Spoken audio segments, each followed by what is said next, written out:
nasionalisme. Merdeka! Merdeka! Merdeka! Merdeka! Merdeka! Masih. Semangatnya masih. Semangatnya harus tetap kita jaga.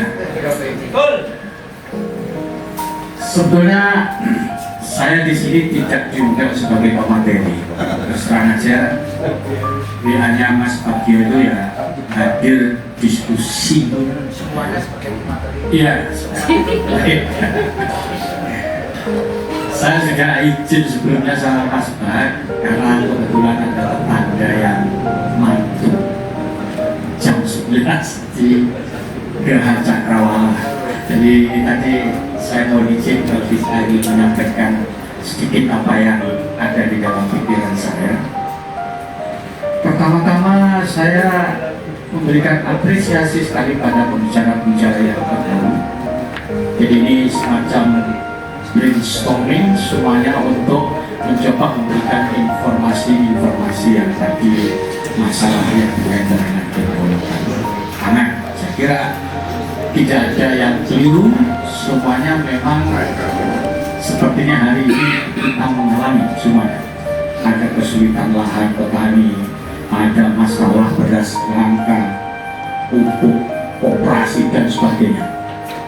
Dan kembali juga kepada ide dasar yang sangat besar dari Bung Karno selaku Bapak Marxisme maupun Presiden Republik Indonesia yang pertama untuk mewujudkan Trisakti. Hari ini kita menyaksikan mengapa cita-cita besar itu tidak terwujud hari ini atau belum terwujud kalau kita mau lebih optimis. Saya selalu berpikir semua itu berdasarkan pada tidak hanya masalah, tetapi akar masalahnya apa? Bahwasanya kita sekarang kekurangan pupuk, ini masalah besar. Bahwasanya petani lahannya hanya mendapatkan kurang dari setengah hektar sampai sekarang, itu juga masalah.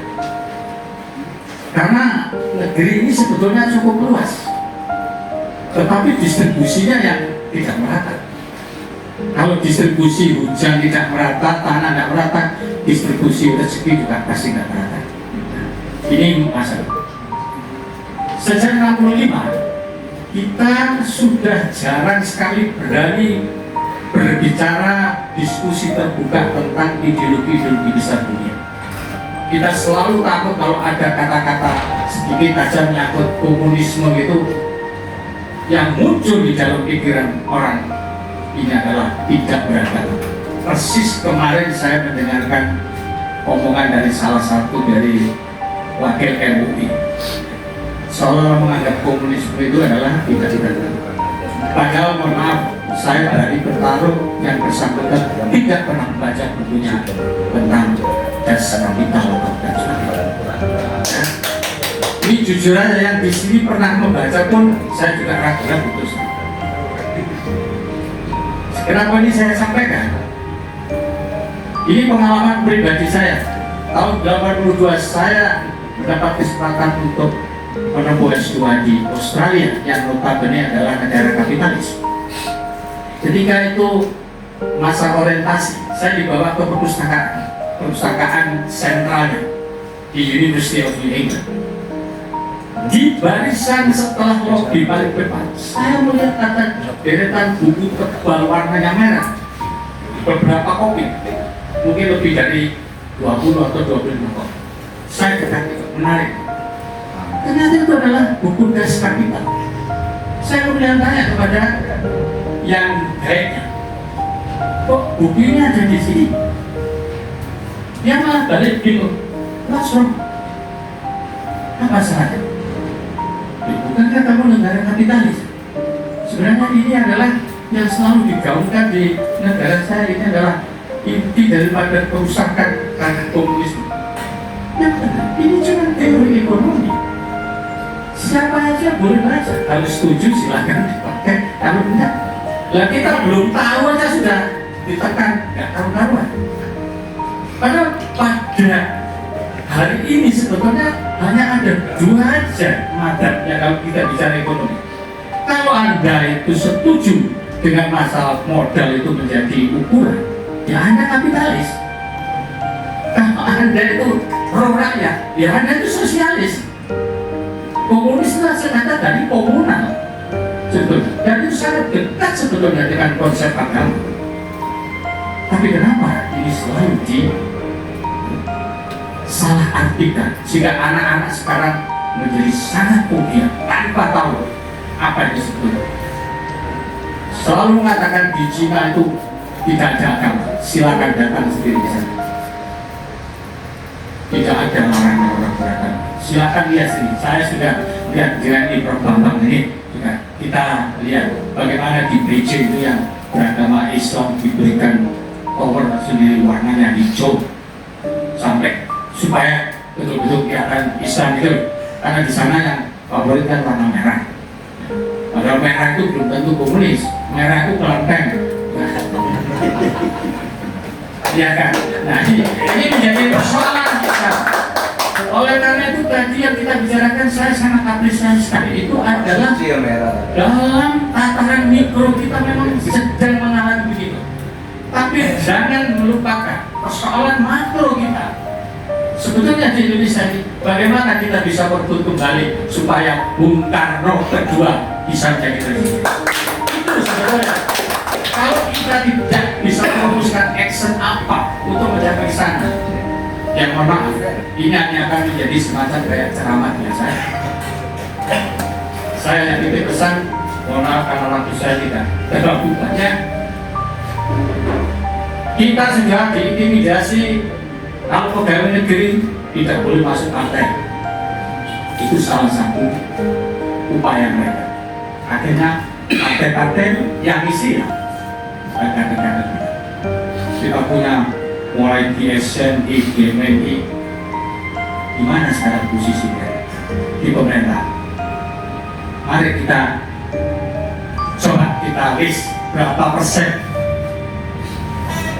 Jadi saya kira forum ini, saya berharap ini menjadi satu kajian yang betul-betul berlangsung secara kontinu, ya.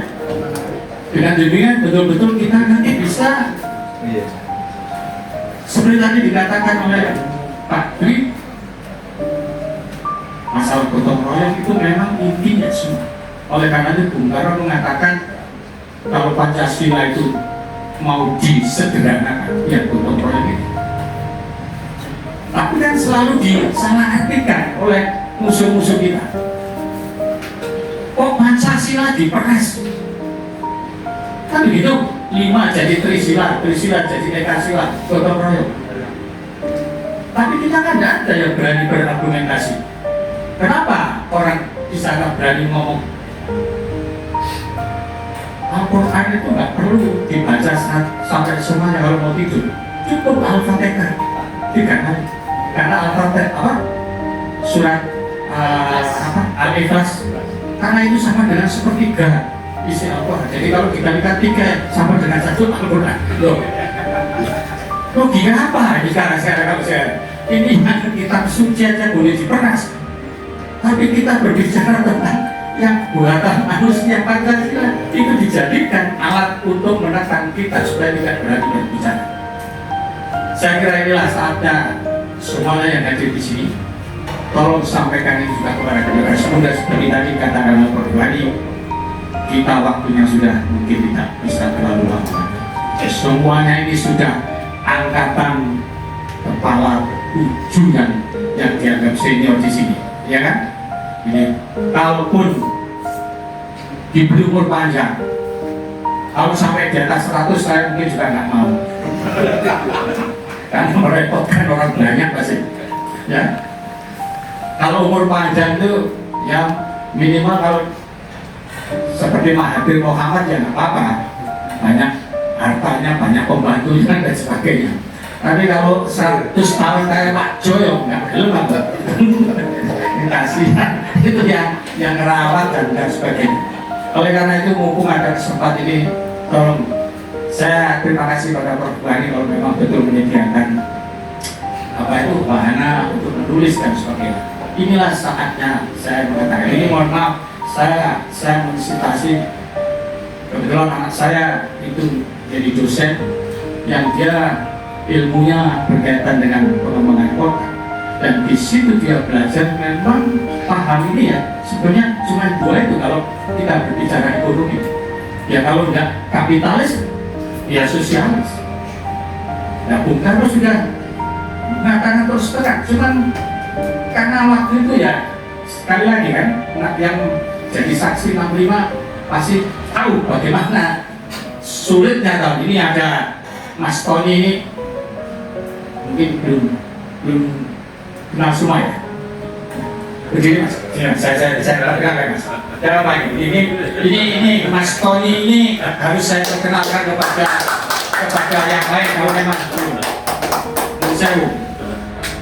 Mas Tony ini adalah salah satu putra dari almarhum Dr. Hewan Ambio, adalah pendiri Fakultas Kedokteran Hewan dan Peternakan Universitas Brawijaya. Ayah beliau, almarhum Dr. Hewan Ambio, itu adalah dulu baik itu ya murid kawan dekat dari Bung Karno, termasuk ikut mendirikan Universitas Brawijaya yang dipandegani oleh Pak Dul Arno. Nanti beliau biar cerita sendiri, dan nanti tanggal 26 Oktober ada Dies Natalis Fakultas Peternakan Universitas Brawijaya. Kita akan memberikan buku tentang perjalanan dari almarhum Dr. Hewan Ambio sebagai pendiri yang di sana betul-betul berkorban dari tenaga finansial dan sebagainya. Oleh karena itu saya sangat kecewa sebetulnya kalau Universitas Brawijaya tidak pernah mengenal menghargai para pendiri. Saya sudah berkali-kali ngomong, kasih nama gedung-gedung itu adalah mereka yang berjasa. Ya, siapa aja yang memang berjasa silakan. Ya, kalau perlu kasih nama Edi Prayitno nggak apa-apa. Kalau memang ya kan, siapa aja terserah. Pokoknya kita tidak diskriminasi siapapun yang berjasa untuk membesarkan Universitas Brawijaya. Ya, jangan yang merusak, yang kasih nama di situ. Ya. Karena orang tidak tahu bahwasanya Universitas Brawijaya itu cikal bakal itu adalah betul-betul perjuangan kaum nasionalis. Ya. Jangan itu harus tahu semua orang, seluruh dunia harus tahu. Jangan dikira seperti sekarang itu, ya kan?